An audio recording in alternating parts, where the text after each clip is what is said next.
ens vam trobar que allà ja era el Covid. Imagineu-vos, en ple Covid, que la gent anava amb mascarilles, la gent que anava així, és una fira d'art, on diu, bueno, aquí ens hem estrellat per començar, però bueno, però és una experiència més. Bé, en tot cas, a Los Angeles, la setmana que hi ha la cerimònia dels Oscars, la ciutat es transforma, és com una gran pel·lícula, no? Allà apareixen des dels, no sé, gent famosa per tots els motius, els jugadors de bàsquet que van 2 metres amb els cowboys, amb els asiàtics, amb els europeus, amb els xinesos, bueno, la ciutat fantàstica. En tot cas, com que hi havia el Covid, tot això ja va quedar una mica desapercebut, però el que sí es va fer és una fira internacional que ja fa molts anys que es fa, just la setmana que hi ha la cerimònia dels Oscars. Evidentment, poca gent, poquíssima gent, hi vam tenir temps de sobres per voltar per la fira, per voltar per Los Angeles.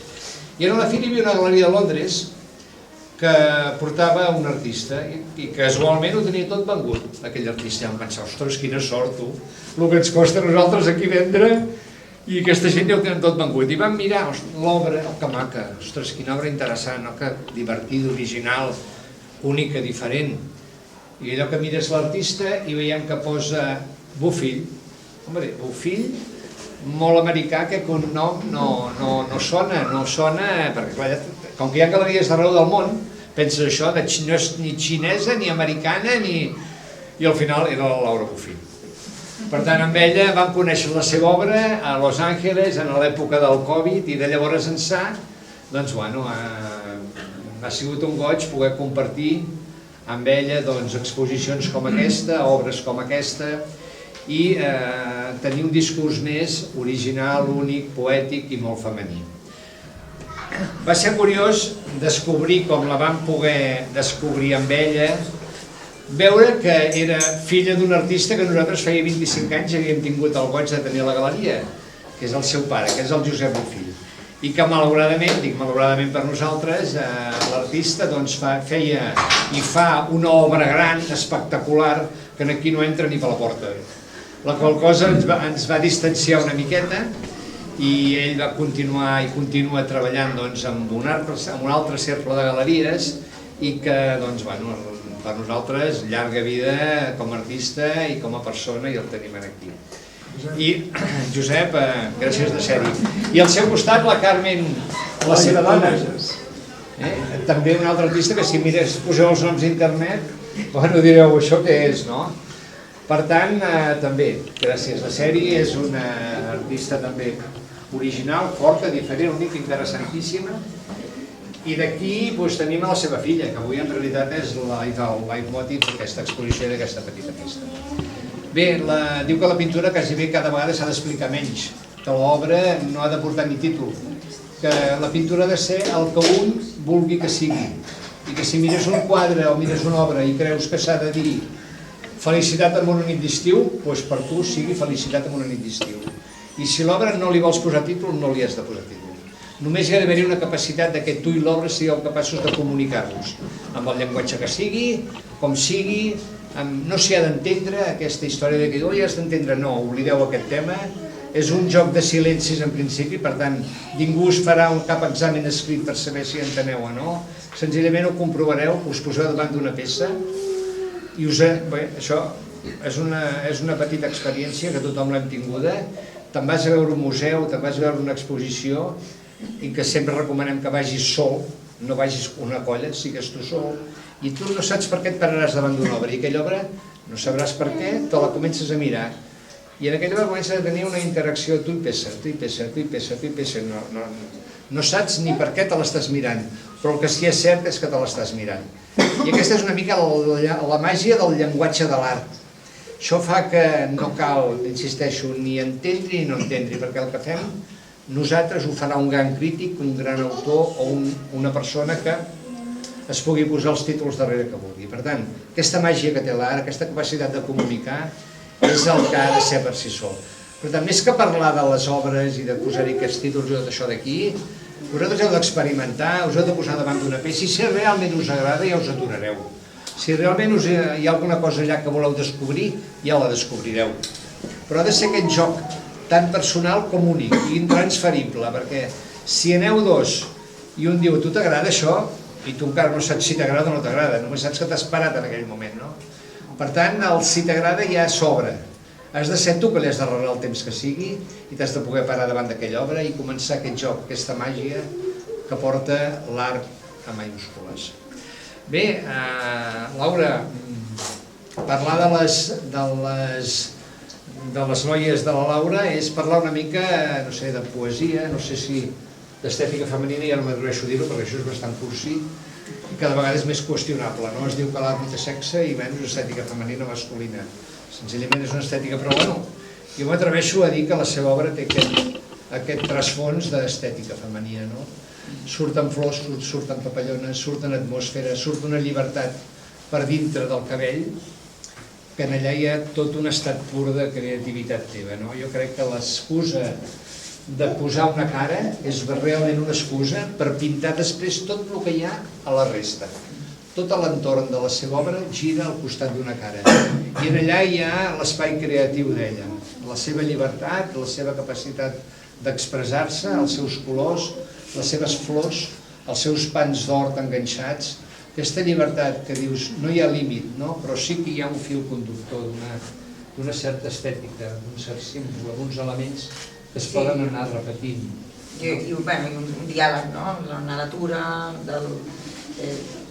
del meu jo interior, d'aquesta feminitat, és una mica un diàleg constant, no? I alguna vegada sí que treballo amb la figura masculina, però molt poques vegades. A mi el que em sento més còmode o no sé, el que el sento és la meva feminitat, no? I és el que reflexo sempre normalment, és una figura femenina. Aquest cop hi ha elements, hi ha alguns materials diferents, intento una mica anar investigant nous materials,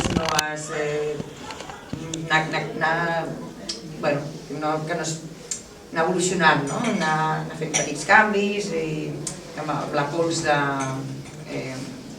certs metalls també, que ara això és el primer cop que ho exposo. Les dones arbre, que també és unes peces noves, que també és la primera vegada. O sigui, una mica, avui, primeres peces que exposo les matèries amb sorres i una mica, nous llenguatges, noves maneres. La pols d'or, el pols de coure, això, exacte. I les sorres... I l'acabat teu, que és aquest... L'acabat amb les resines, segueixo amb les resines.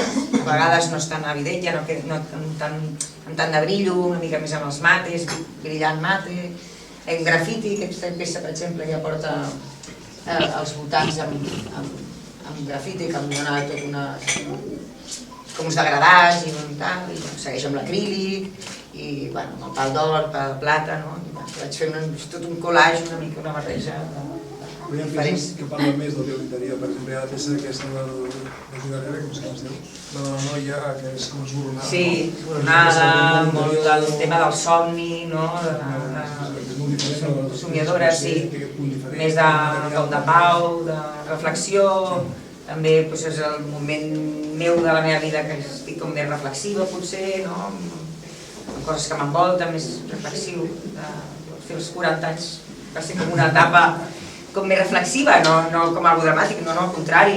Estic en una època molt d'introspecció i això sempre reflecteix a la meva obra,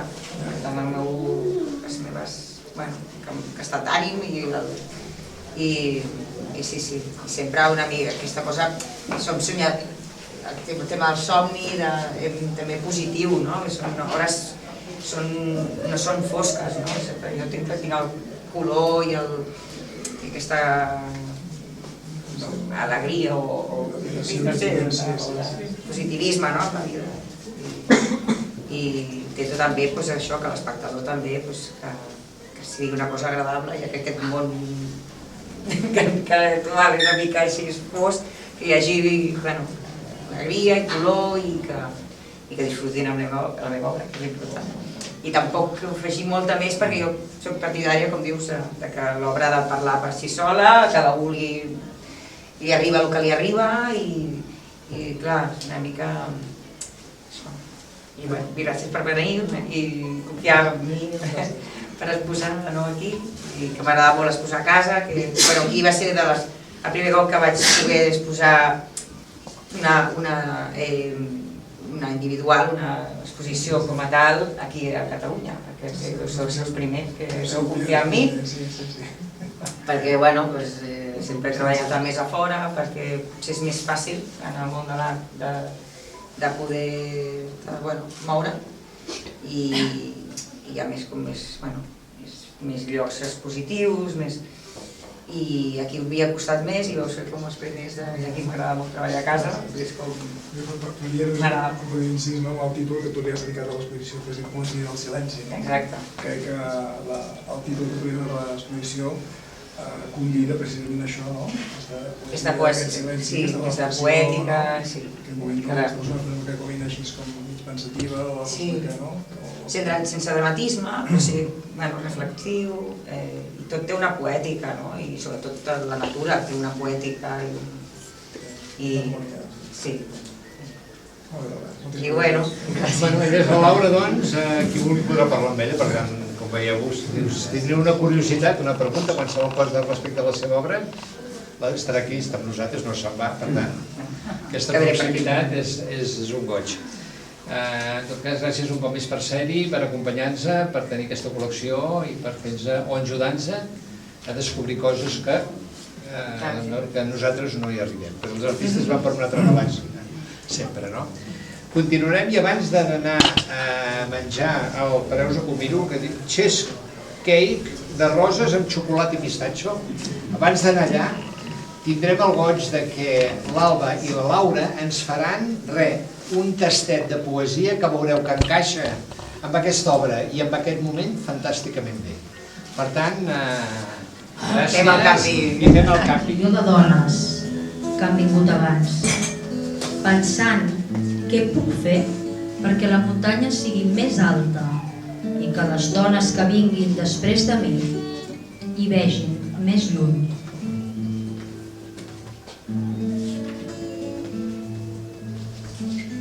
Quan marxi d'aquí, decora el porxo amb garlandes com si fos un casament, amor.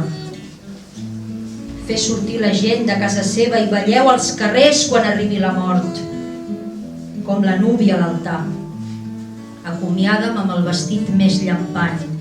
Ofereix gelat amb pètals de rosa als convidats. No cal plorar, amor. És per a tota la vida que tanta bellesa em robi l'alè. Quan marxi, que sigui una celebració, perquè he estat aquí, he viscut i he guanyat el joc que anomenem vida. Va ser quan vaig deixar de buscar una llar en els altres i vaig alçar els fonaments de la llar en mi, que vaig trobar que no hi ha arrels més íntimes que les que hi ha entre una ment i un cos que han decidit ser complets.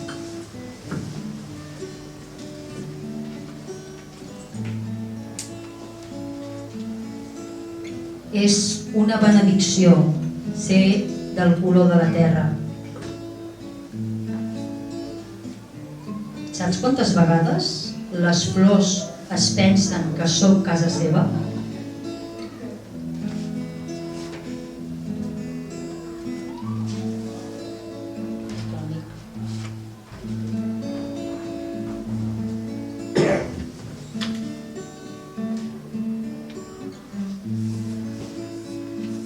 Buscant el que vull,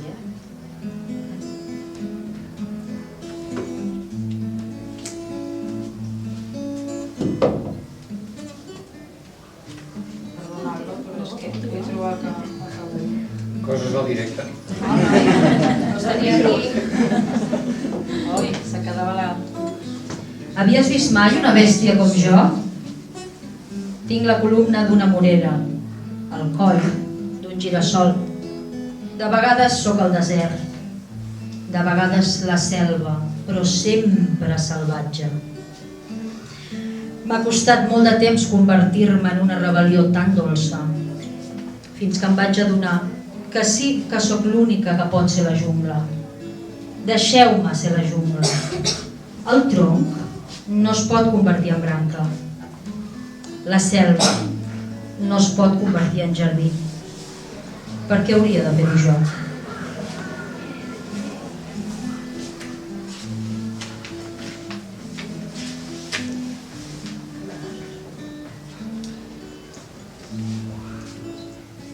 Si no has estat mai amb els oprimits, encara hi sou a temps.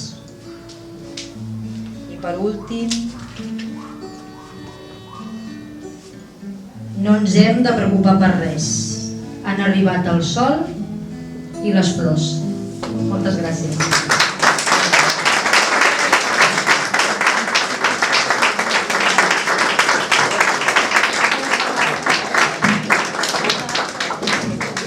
Ens queda una cosa.